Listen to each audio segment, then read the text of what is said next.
fitness o mga idol yan. So 5:10 AM. So Sabado ngayon, nagising tayo ng maaga. So maglalaga ako ng kamote. Yan. So yung sa carbs, pansin nyo marami yung aking carbs, carbohydrates ko. Itong kamote kasi is energy. Yan. So mas madami yung aking carbs. Tapos wala pa dito yung itlog. So bibili pa ako ng itlog kasi mga fitness. Naubusan ako ng itlog. Kaya bibili ako. So hindi ko na siya na-track. Hindi ko na siya na-timbang itong aking kamote.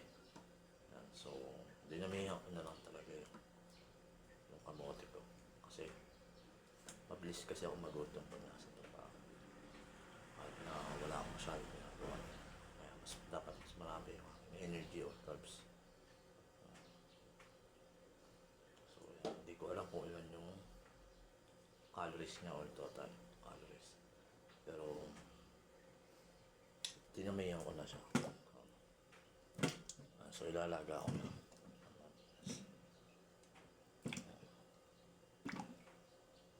So kukuha lang ako ng tubig, dadagay.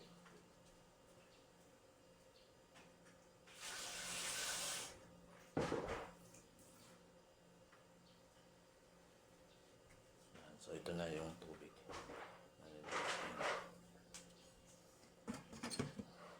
So yan yung carbohydrates ko. So breakfast pa lang yan mga fitness. Wala pa dyan yung sa lunch. Sa lunch. Bibili pa ako ng itlog.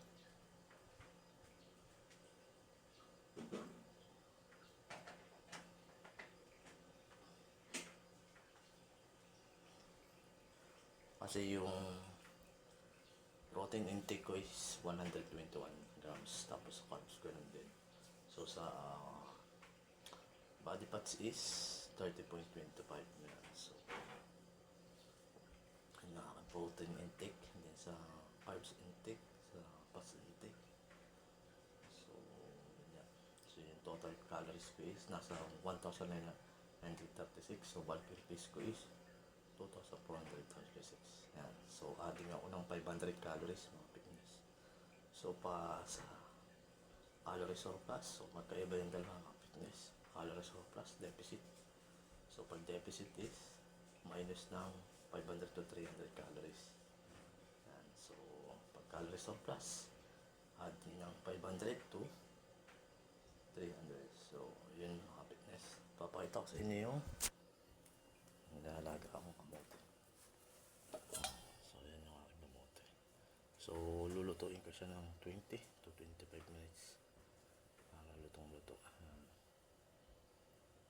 So binabaon ko siya mga fitness. Nilalagay ko sa lagayan. So bibili muna ako ng aking egg white. So pansin nyo yung aking body physique is yan. So mag-aaround of 56 kg na ako. Yes. 56.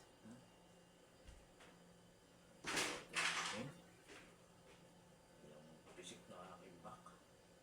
Ito naman isa. Straight din. Back forward bicep.